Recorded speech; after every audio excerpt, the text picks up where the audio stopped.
Ertugrul Ghazi میں نمایاں کردار ادا کرنے والے معروف ترکش اداکاروں کو بھی پاکستان میں اپنے ڈرامے کی مقبولیت کا اندازہ ہو چکا ہے۔ اب تک کئی اداکار پاکستانیوں کا شکریہ ادا کر چکے ہیں۔ کئی اداکاروں نے پاکستانیوں کی محبت دیکھتے ہوئے پاکستان کو اپنا دوسرا گھر قرار دے دیا ہے اور جلد ہی یہاں آنے کی خواہش کا بھی اظہار کیا۔ ارطغرل غازی کے سلیمان شاہ نے پاکستانیوں کی محبت پر اظہار تشکر کے لیے منفرد طریقہ اپنایا۔ ارطغرل غازی میں کئی قبیلے کے سردار سلیمان شاہ کا کردار ادا کرنے والے اداکار سردار گوگ خان نے سوشل میڈیا پر پاکستانی پرستاروں کا شکریہ ادا کیا۔ انہوں نے انسٹاگرام اکاؤنٹ پر پاکستانی پرچم کی تصویر پوسٹ کرتے ہوئے اردو میں اپنے پاکستانی مداحوں کے لیے پیغام لکھا اور کہا کہ میرے پاکستانی دوستوں، آپ کی دلچسپی اور پیار کے لیے بہت شکریہ۔ ساتھ ہی انہوں نے پاکستان آنے کی خواہش کا بھی اظہار کیا۔ انہوں نے اپنا پیغام پاکستان کی قومی زبان اردو اور ترکش زبان میں تحریر کیا۔ سردار گوگ خان نے ارطغرل غازی دیکھنے اور ڈرامے کے تمام کرداروں کو سراہنے پر تمام پاکستانیوں کا شکریہ ادا کیا۔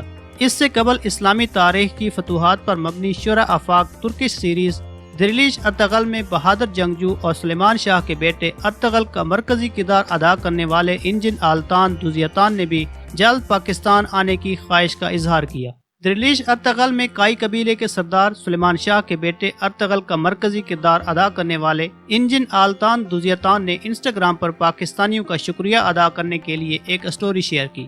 انسٹاگرام پر شیئر کردہ اسٹوری میں انجن آلتان نے پاکستان ٹیلی ویژن نیٹ ورک کے نئے ریکارڈ کی تصویر شیئر کی، جس کے مطابق صرف 18 دن میں یوٹیوب پر ارطغرل غازی کو 10 کروڑ سے زائد مرتبہ دیکھا جا چکا ہے۔ انجن آلتان نے اپنی انسٹاگرام اسٹوری میں پاکستانیوں سے اپنی محبت کا اظہار کرتے ہوئے ارطغرل غازی دیکھنے پر سب کا شکریہ ادا کیا۔ انہوں نے جلد پاکستان آنے کی خواہش کا بھی اظہار کیا اور لکھا کہ مجھے امید ہے کہ ایک دن میں آپ سب سے ملاقات کروں گا۔